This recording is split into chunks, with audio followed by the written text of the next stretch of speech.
프루지오. 여러분들이 알고 계시는 전세는 전세가 아닐 수도 있습니다.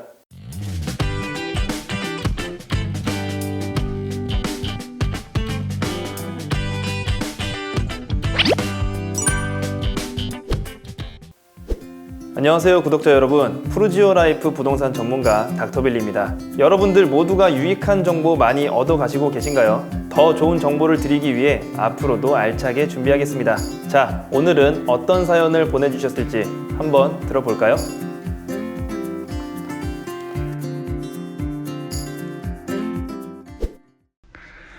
안녕하세요. 제가 갑자기 회사가 이전하게 돼서 집을 알아보고 있는데요. 급해서 쉐어하우스 형태의 집을 구했는데 전전세 개념이라고 하네요. 인터넷에 찾아보니 전전세도 있고 전대차도 있던데 두 개의 차이점은 뭔가요? 그리고 전전세로 들어갈 경우에 계약 시 어떤 것을 잘 챙겨야 할까요? 우선 사연자님을 포함한 구독자님들께서 실생활에서 한 번이라도 볼 수 있는 경우는 전대차입니다. 전전세는 보는 경우가 거의 없죠. 우선 이 둘의 공통점은 무엇이냐면 임차인이 임대를 주는 것을 말합니다. 이걸 거창하게 전대차 계약 전차인을 찾습니다 이게 아니라 두세 달 정도 집을 비우는 동안 살 사람을 찾습니다 같은 방식으로 심심치 않게 전대차는 나오고 있죠. 그럼 둘의 차이는 무엇이냐면 전전세는 전세권 위에 전세권을 설정하는 것을 말합니다. 여기서 말하는 전세권이람은 우리가 흔히 알고 있는 전세와 조금은 다른 것입니다. 바로 등기부 등본에 전세권자인 임차인의 이름이 적히는 것이죠. 이 전세권은 등기를 해야 하는 것이기 때문에 비용도 나와서 대부분 하지 않으며 주인의 동의 없이는 진행이 되지도 않아서 한 아파트의 등기부 등본을 다 뒤져봐도 하나도 안 나오는 경우가 많을 겁니다. 만약 부동산이나 주인이 전전세라고 말하는 이유는 그냥 전세에 전세를 준다는 것을 쉽게 표현하기 위함인 것 같고, 온갖 법률적 효력은 전대차로 받게 되기 때문에 전대차에 대해 설명을 드리겠습니다. 전대차는 간단합니다. 임대를 얻었는데 임대를 다시 주는 것을 말하죠. 여기서 임대는 전세도 월세도 포함이 되어 있습니다. 전세를 살고 있는 곳에 전세를 들어가는 99% 이상은 전대차입니다. 여기서 임차인은 전대인이 되고 새로운 임차인은 전차인이 됩니다. 그래서 이 집에는 총 3사람의 이해관계가 얽혀 있다고 보시면 됩니다.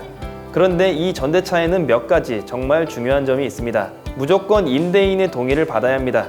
임차인은 이곳을 사용할 권리를 받았지만 다시 임대를 줄 권리는 없기 때문에 임대인의 동의 없이 전대를 둔다면 임대인은 임대차 계약을 해지시켜버릴 수가 있죠.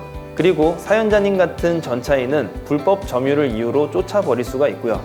그렇기 때문에 부동산을 끼고 거래하는 게 아닌 이상 만약 전대차로 들어가고 싶다면 무조건 임차인한테 임대인의 동의를 받아오라 요청을 해야 합니다. 그런데 이 전대차에는 동의를 받아야 하는 것 이외에도 또 주의할 사항이 있습니다. 전대차는 임대차를 기초로 하는 계약이기 때문에 임대차 기간이 종료되면 전대차 기간도 종료가 됩니다. 그런데 이 이야기만 하면 전대차 별거 아니네 하고 가볍게 보시다가 나중에 큰일 날 수 있어서 먼저 일반적인 전대차의 위험성과 조심해야 되는 점에 대해 설명을 드렸으니 시간 낭비라 생각하지 마시고 앞으로 올 수 있는 위험을 잘 막았다고 생각해 주시면 감사하겠습니다.